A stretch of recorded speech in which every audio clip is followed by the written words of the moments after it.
Et salut tout le monde, salut l'assemblée. On se retrouve aujourd'hui pour la belle de mon deck, du BO3 Ondin contre June. Je suis en compagnie d'Atoms. Salut tout le monde. Donc comme je disais, c'est la finale. On vous spoil pas les. Tout à fait. Vous savez du coup que moi j'ai gagné et que l'adversaire a gagné, mais je vous dis pas dans l'ordre.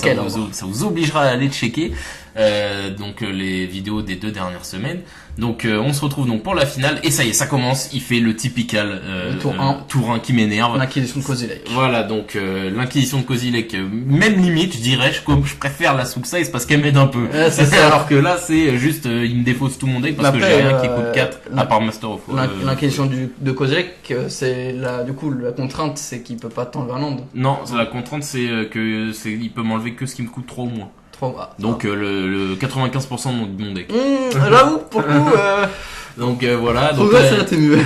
Donc là, il voit que j'ai mon extraction chirurgicale. C'est là d'ailleurs, comme je l'ai expliqué la semaine dernière ou il y a 2 semaines, je sais plus, que il me fait comprendre que extraction c'est pas très fort contre lui. Mais j'en ai rien à foutre parce que moi je trouve ça puissant. Mais je me dis là que t'aurais pu peut-être donc faire l'extraction sur son défausseur. Bah, c'est ce que je me suis dit, mais en fait le problème c'est que si je utilise l'un de mes seuls moyens de gestion contre un truc qui est là pour le early game, bah du coup je me mets à poil. C'est-à-dire que là si j'enlève son défausseur, le défausseur il est utile à ce moment-là, tour 1, tour 2, tour 3. Après ça sert plus vraiment à grand chose, tu perds un tour si tu passes ton mana à défausser. Sachant que je joue contre Ondin, donc s'il me gère pas ce que je vais poser sur le board, il va mourir. Donc là, il recommence extraction. Voilà, donc là, ça c'est vraiment le genre de les 2-3 premiers tours qui c'est ce qui m'a fait à la game 1. Bon, je vous spoil pas, mais bon, c'était pas marrant. Et ça l'est toujours pas. Hein. Voilà, donc là, il regarde comme si il avait besoin de regarder. Ah, il veut savoir la carte que tu as pioché quand même. Hein. Ouais, c'est intéressant. Donc, je crois qu'il va m'enlever l'expert comme il l'avait fait à une autre game. L'expert c'est toujours la bonne carte à enlever. Hein. Sachant que j'ai quand même accro de vapeur et j'ai extraction chirurgicale. Bon là extraction chirurgicale ça sert à rien. Là c'est encore moins utile de le faire sur son défausseur. Il m'en a fait 2. Bon, il doit rester 1 ou 2 dans le deck, c'est pas très utile. Là si j'utilise c'est juste pour voir ce qu'il y a dans son deck. Hein. Oui, dans sa main. Voilà, mais donc là j'ai. Après faut savoir. Parce que si t'as plusieurs extractions dans le deck, tu sais combien t'en as mis je crois que j'en ai rentré 2 parce que je sais que c'est quand même moyen contre Jund. Mais j'en ai rentré 2 ou 3 maxi. De toute façon j'en ai 3 dans le side.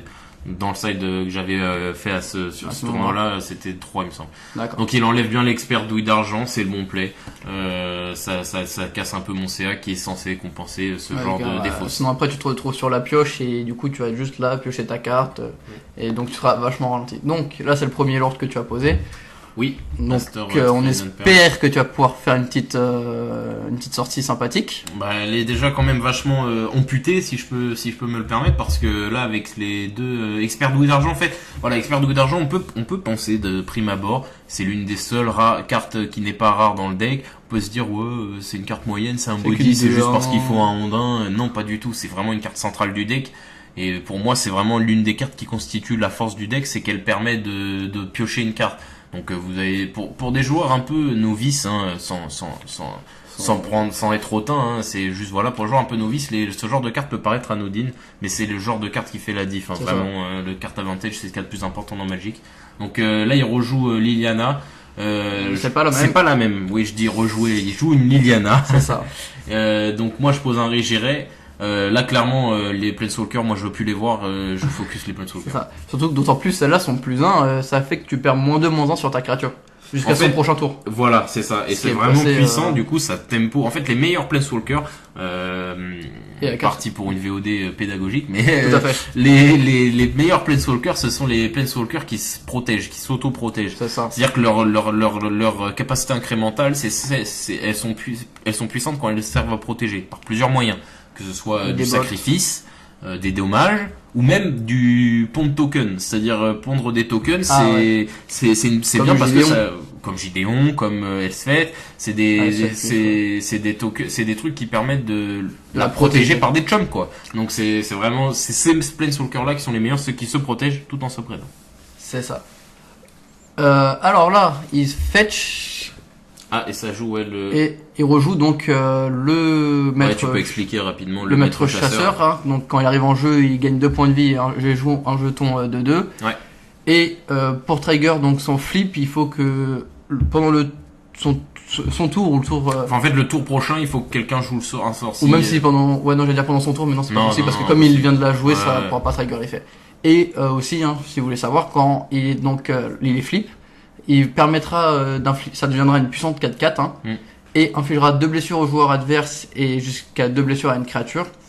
Et pour donc la reflip au retour, c'est ça, il faudra jouer 2 sorts ou plus. C'est ça. Donc là, je lui vapor snag un token, donc vu qu'on est parti VOD pédago, quand on remonte un token, bien sûr, il disparaît. Donc je pense que c'était le meilleur play à faire. Je me suis dit c'était sûr que c'était le meilleur play. Si je remontais l'autre, il sortait un trigger de FS 160, donc c'est pas la peine. Plus de points de vie. Voilà. Après, dans un sens, tu le ralentis au niveau de la mana pool. Ouais, je le ralentis dans la mana pool, mais il me gagne de life, il repose un autre token, ça faisait qu'il y aurait eu 2 tokens loups. Ouais, je pensais tu vois, je pense pas que c'était le bon play. J'avoue, je l'aurais retardé, mais c'est tout. Donc là, c'était un anti-bet pour 1, donc c'était pas mal. Donc là, je continue de tarter Liliana. En fait, je veux limiter. Je sais plus exactement quel est l'ultimate de Liliana, mais je sais que quand je l'ai lu, je me suis dit, soit toi, tu restes pas sur la board, c'est hors de question. De toute façon, c'est jamais une bonne idée de laisser un Planeswalker sur la board. Clairement. Et c'est ça qui est la force de ce type de carte récent entre guillemets. Hein. Mais c'est que ça permet vraiment de tempo un max et ça a tellement de valeur comme carte. C'est une carte qui, enfin généralement il y a des mauvais Planeswalkers, mais c'est des cartes qui, même les moins bons, franchement c'est ce genre de carte, c'est vraiment parfait. S'il y a moyen de caser des Planeswalkers dans vos decks, quels qu'ils soient, il faut les rentrer. Ils permettent de faire un effet en plus gratuitement. Ouais, donc bien sûr, ça tank des dégâts, des points de vie sur vous, ça c'est tout quoi. Donc là il m'a Anger le board. Donc Anger c'est 3 de blessures il me semble. 3 de blessures sur toute la board adverse.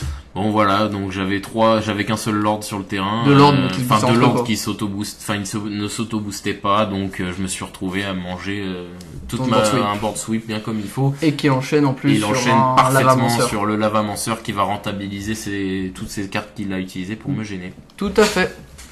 Et en plus de ça, je crois que son effet à Liliana qui va jouer du coup, je viens de remarquer, il enlève 2 cartes de son cimetière, il met 2 cartes de son deck à son cimetière, donc en plus vous voyez que c'est un peu combo avec le Lavamanceur, pour remonter une carte de son cimetière dans sa main. Et il remonte le maître chasseur, c'est super bien joué. C'est ça. Ah, c'est carrément une game, ok. Non, il vient de payer le coup de mana. Ah, ok, ça marche, ok. Et du coup, il regagne ses 2 points de vie. Ah, il s'est bien mis là. Ouais, non, June c'est fort. June, après, je sais que j'avais l'avantage du match-up, mais il avait l'avantage du mindset de manière générale. Il est plus chaud que moi, il était meilleur que moi. Donc c'est legit qu'il soit dans cette posture. Après, quand on regarde le Jund que j'avais affronté dans un ancien tournoi de Moderne, où on invite à regarder oui, mais vidéo, c'est pas du tout le même caractère, c'est pas le même joueur. Oui, même le deck, ça reste Jund, mais lui, je le trouve plus contrôle quand même que celui que j'avais rencontré avant. Oui, mais c'est parce que j'ai un contre-argument à ça. Dis-moi. C'est que déjà la game elle date de il y a un an. Oui. Les listes ont évolué. C'est pas faux. Mais c'est vrai, je suis d'accord avec toi que en même temps, je pense en fait que c'est pas tant une question de deck list différente que de manière d'appréhender le match-up qui est différent. C'est plus une question de méta, tu penses? De méta et plus de juste le match-up. C'est-à-dire que tu dois peut-être jouer plus contrôle quand tu joues June contre Ondin que quand tu joues June contre Living End. C'est pas faux.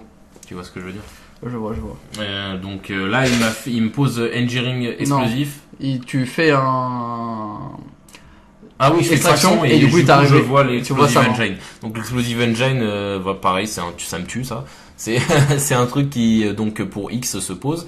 Et donc en le sacrifiant pour 2, il inflige 2 de blessures, enfin X de blessures, X étant le nombre de marqueurs charge qu'il avait sur son truc, c'est à toutes les créatures. Toutes les créatures sur la board? Non, c'est pas ça, je dis n'importe quoi, excusez-moi. Bravo Nils. Et du coup, il inflige X marqueur, X le X est au nombre converti de mana sur le board, voilà. Les 3 créatures égales au X. Voilà, c'est très puissant contre Ondin parce que Ondin c'est que des 2 ou 3 de coups convertis. Donc là par exemple voilà typiquement là c'est pas tout à fait pareil mais là je suis obligé tellement ma situation est critique de jouer un annonciateur qui ne fait rien. Ça quand on fait des plays comme ça c'est un peu comme c'est comme jouer une Living End à la suspension. Tout à fait. C'est qu'on n'est pas bien.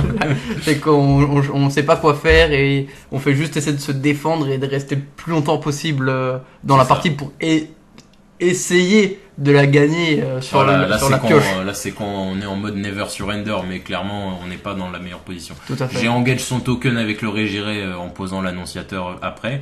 En plus Ça de n'a pas servi à grand chose. En plus de ça, le maître chasseur il t'oblige à jouer des à sorts. jouer des sorts, sinon Sinon tu prends une 4-4 qui inflige 2 blessures à toi, 2 blessures à une créature. Non, j'ai pas. Non, là, clairement, là, il a l'ascendant. Il a l'ascendant, pas vraiment psychologique, parce que je suis plutôt un joueur qui cède pas au stress.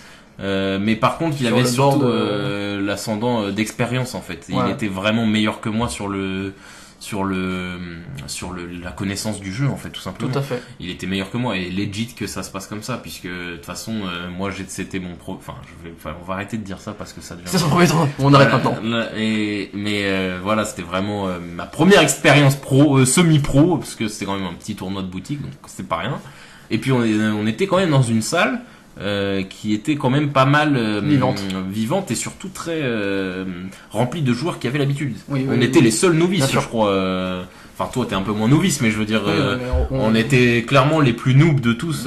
Surtout quand tu regardes ton adversaire qui lui il dit il écume les tournois. Ouais, moi j'ai eu que ça. Pour le coup, il a clairement plus d'expérience que toi. Ouais, donc legit que ça se passe comme ça. Donc voilà, il m'attaque, il me sauce à l'infini, j'ai plus de cartes en main, donc il a pu switcher sa bête.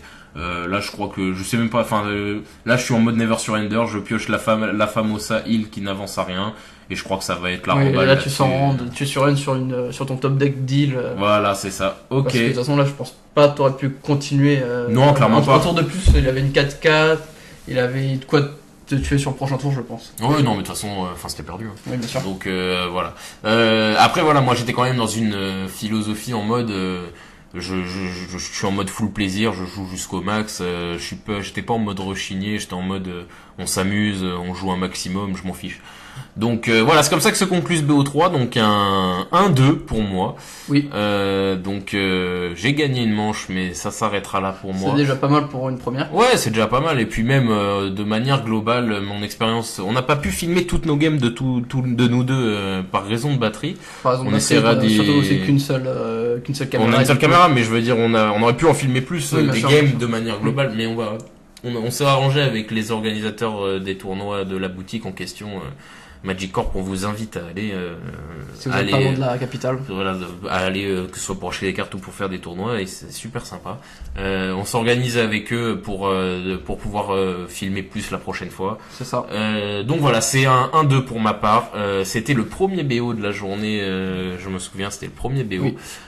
On a d'autres BO2 à Toms qu'on va sûrement fait. peut-être passer à lui plus tard. Ou peut-être, je pense qu'on fera Bah, sûrement un rapport de guerre. Oui, Pour un ta part. rapport de guerre, on va essayer de les faire à chaque fin de BO moderne qui soit intéressant et sur lequel il y a matière à débattre. Mais là, ouais, clairement, peut-être un rapport de guerre, ça pose. Donc voilà, on va vous laisser là-dessus. Et puis, Atom, t'as quelque chose à rajouter? Bien sûr, vous pouvez liker la vidéo, mettre un commentaire, vous abonner à la chaîne comme à la page, et sur ce, je vous dis à la semaine prochaine tout le monde. Salut tout le monde!